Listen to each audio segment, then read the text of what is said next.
Hello, Internet. Today I want to talk about my favorite caliber, the 38 Special. Really underrated. This is a 9mm for comparison here on the left, the 38 Special here. Great cartridge. And I was recently out shooting with a buddy of mine.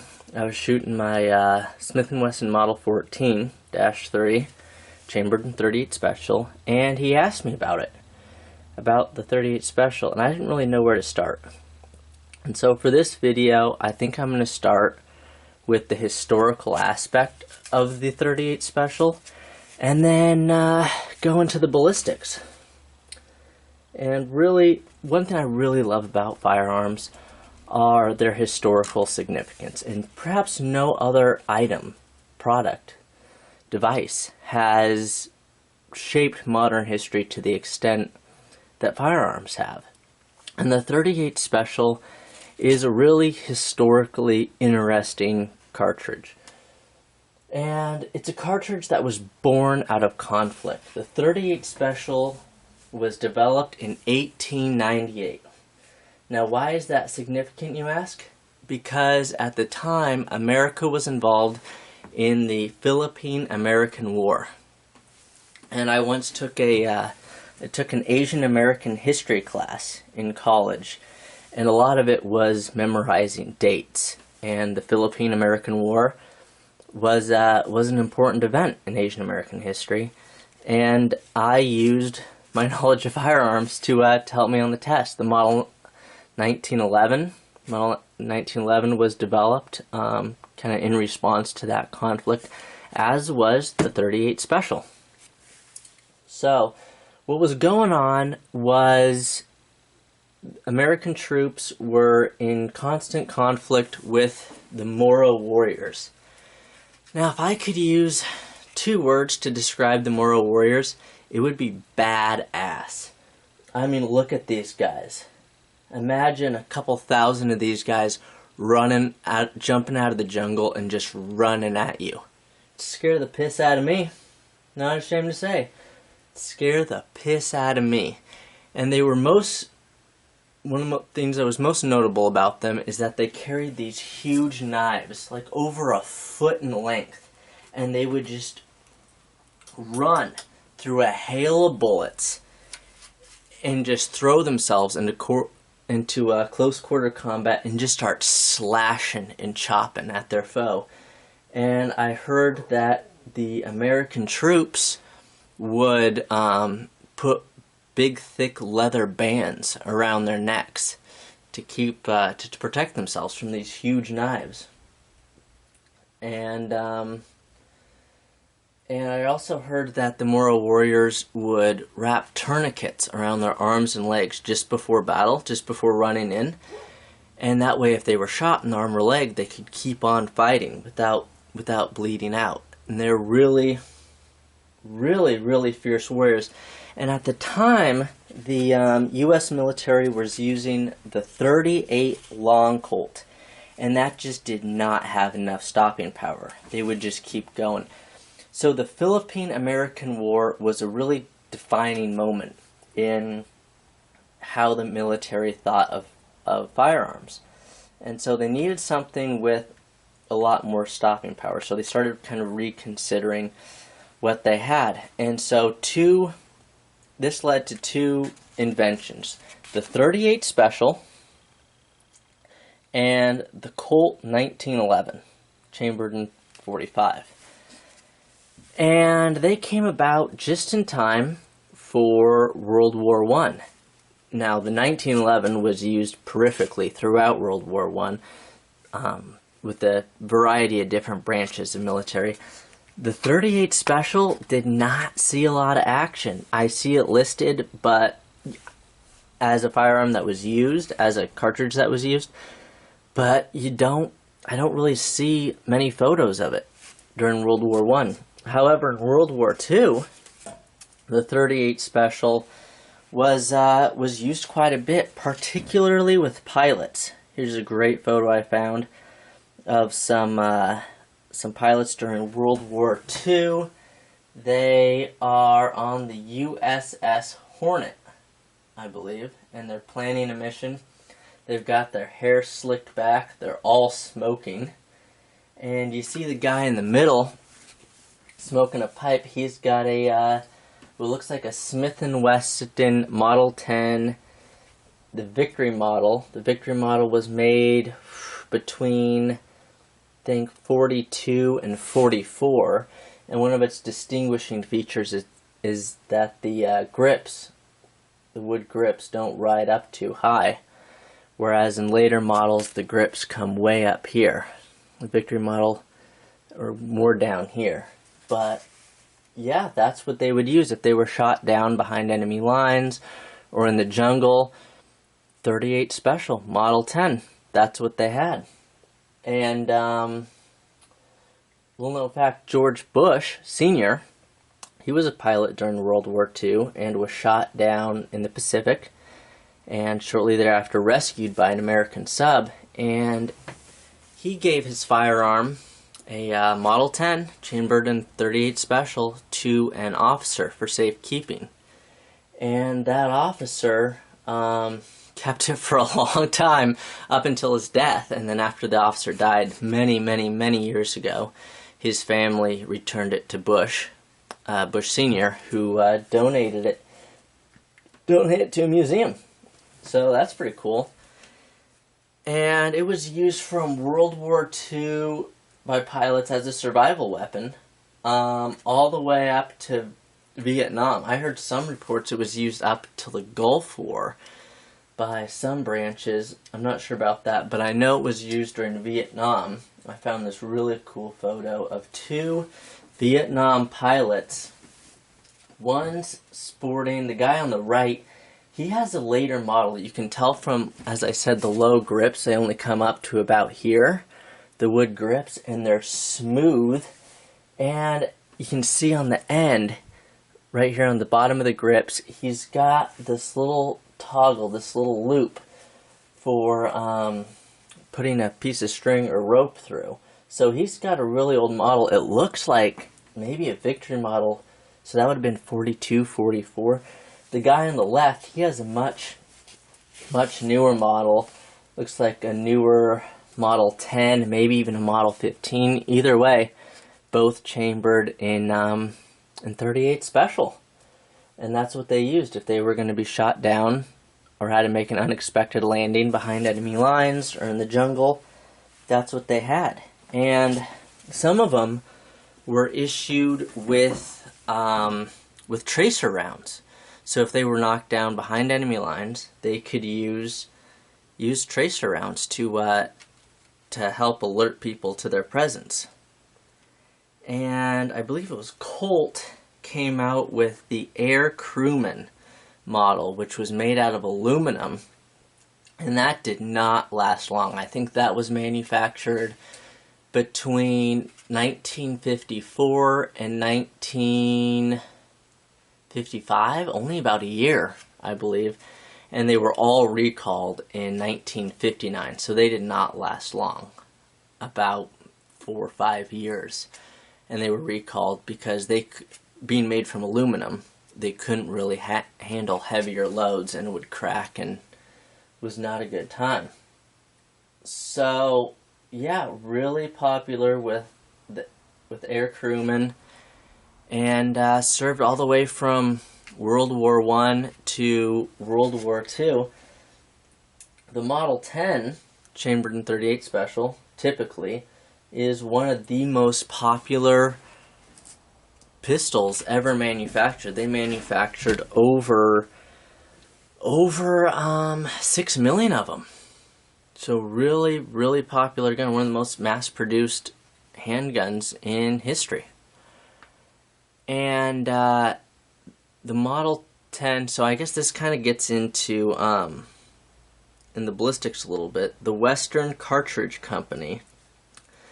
Law enforcement wanted something with a little bit more stopping power. So the Western Cartridge Company developed a bullet for the 38 Special variant on it with a 200 grain bullet. I think these are 158 grain bullets. This plus P hollow point ammo is about 124. So a sizably larger bullet, about 42 grains more. And this was developed by the Western Cartridge Company. And the English were so impressed with it that they used it to make their own caliber as their military, for their military sidearms. And that is the 38/200. 200 referring to the 200 grain bullet. 38 being the 38 Smith&Wesson. And so they just kind of married the two. Why they didn't stick with a 38 Special, I don't know. I guess they wanted their own thing. But yeah, they used a 200 grain bullet with a Smith&Wesson 38, which is a smaller, shorter cartridge than with the 38 Special, so it has less velocity. And the U.S. made about over 550,000 Model 10s chambered in 38/200, which they gave to colonial powers like Australia, South Africa, Canada.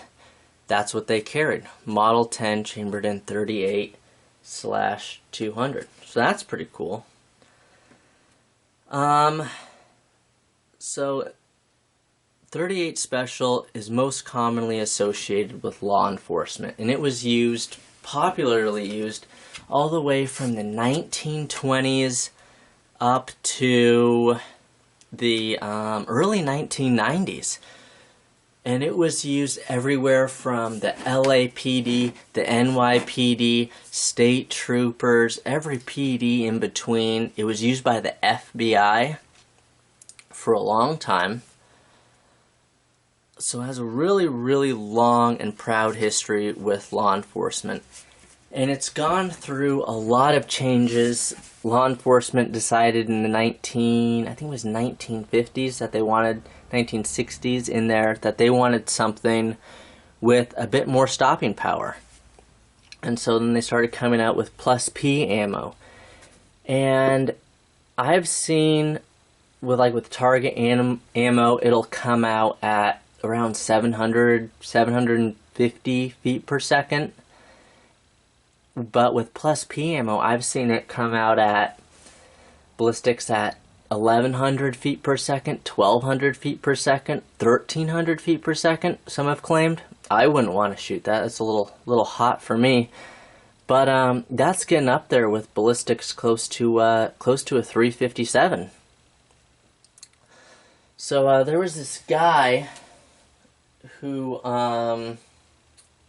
wrote this really great article recently. Let me see, I want to get his name right. It is Greg Elfritz. Elfritz? I'm sure I'm butchering it. I'll put a link to his article below. Wrote this really great article about stopping power. And a lot of people say, oh, 38 Special doesn't have enough stopping power. You need a 357, a 44 mag, right? 38 Special's got plenty of stopping power. And so anyway, he wanted to know what the stopping power of various rounds were. And so he looked at real life shootings, not shooting ballistic gel, not shooting milk cartons. He looked at real life shootings, and for over a decade, and he collected all the data for many different calibers, everything from 22 all the way up to shotguns and everything in between. 9mm, 38 Special, 38 Smith&Wesson, 44, 357, 45, 40, all these different calibers. And so this is what he found for the 38 Special. Number of people shot, 199. Number of hits, 373. Percentage of hits that were fatal, 29%. Average number of rounds until incapacitation, 1.87. So almost 2 rounds. Percentage of people who are not incapacitated, 17%. One shot stops, 39%. Accuracy, head and torso hits, 79%, so a very accurate round. Percentage actually incapacitated by one shot stops, head or torso hits, 55%. And during the North Hollywood shootout, one of the most famous shootouts in the history of law enforcement, it was stopped by a .38 Special headshot. Really, really accurate round because it has a pretty light recoil.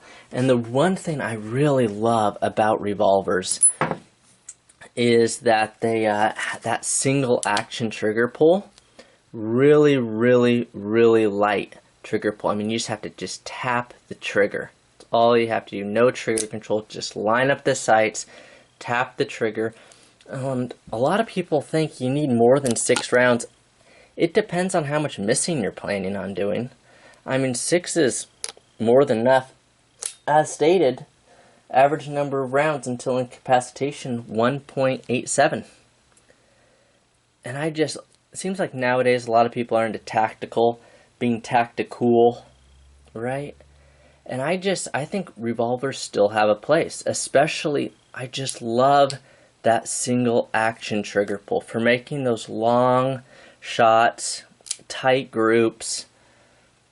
I really just love, especially these old Smiths with that dark bluing. Look at that. Just beautiful.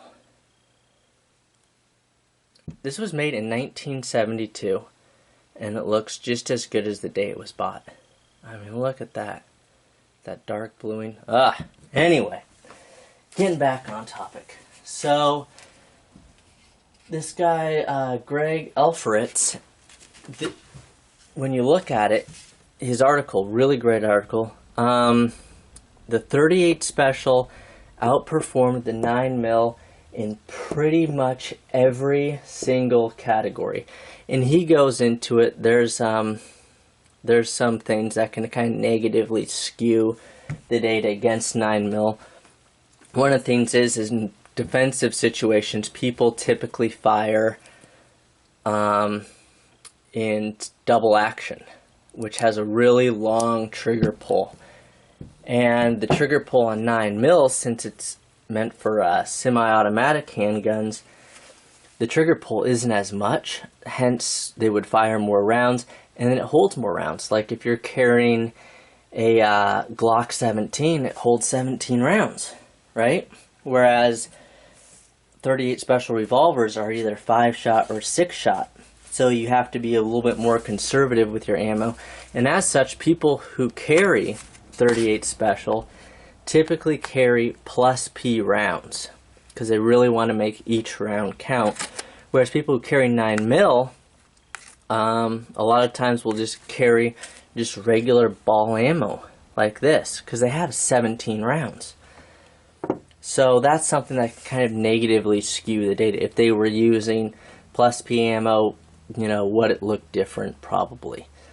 But the .38 Special, it's a great, great round. As I said, you know, it has velocity everywhere from 740 feet per second all the way up to 1,200 feet per second.